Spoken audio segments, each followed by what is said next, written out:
Praise the Lord. The best wishes to you and your family members in the name of God. దేవుని నామమునకు మహిమ కలుగును గాక.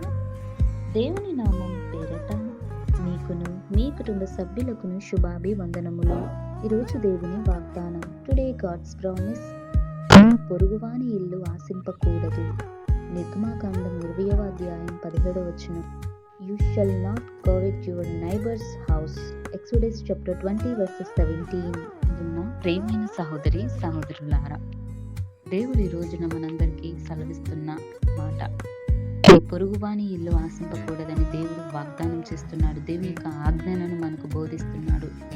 చాలా మంది మనుషులు తమకున్న ఇల్లును బట్టి ఆనందించకుండా ఇతరులను ఇల్లును చూసి ఆ ఇల్లును బట్టి వారు ఆశిస్తూ ఉంటారు, అసూయను కలిగి ఉంటారు, ద్వేషమును కలిగి ఉంటారు, ఆ ఇల్లును సొంతం చేసుకోవాలి అనేక చెడ్డ ఆలోచనలు కలిగి మరి మనుషులైనటువంటి వారు ఆ రీతిగా ప్రవర్తిస్తూ ఉన్నారు.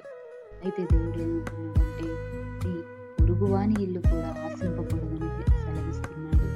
మనం పొరుగువారిది కూడా ఏది కూడా మనము ఆశింపకూడదు. ఎందుకంటే దేవుడు సమస్తాన్ని ఎరిగి ఉన్న దేవుడు.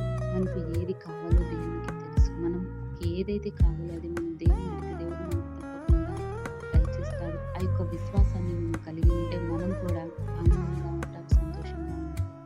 కనుక దేవుని మీద విశ్వాసం ఉంచిన వారిని నీ పొరుగువాని ఇంటిలోనిది కూడా ఏది కూడా ఆశింపకుండా మీకున్న స్థితిలోనే మీకున్న ఇంటిని బట్టి మీరు ఆనందించండి, సంతోషించండి. దేవుడు అత్యధికమైన మేలులన్నీ గృహంలో కూడా జరిగించగలరు. కనుక దేవుడు వాక్యం దీవించును గాక.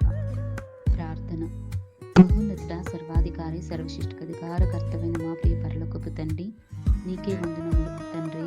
నీ పొరుగువాని ఇల్లు ఆశింపకూడదని మాకు ఆజ్ఞ ఇచ్చిన తండ్రి, ఆ ఆజ్ఞలను మేము పాటించేలాగా సాయం తెచ్చింది. ప్రభు, లోకస్తులుగా పొరుగువాని ఇల్లు మేము ఆశింపకుండా కేవలం మేము స్తుతించి ఆరాధించేట కృప మాకు దయచేయండి. మేము ఏది కూడా ఇతరుల నుంచి మేము ఏది ఆశింపకుండా ప్రభు అట్టి ఆలోచన మాకు దయచేయండి.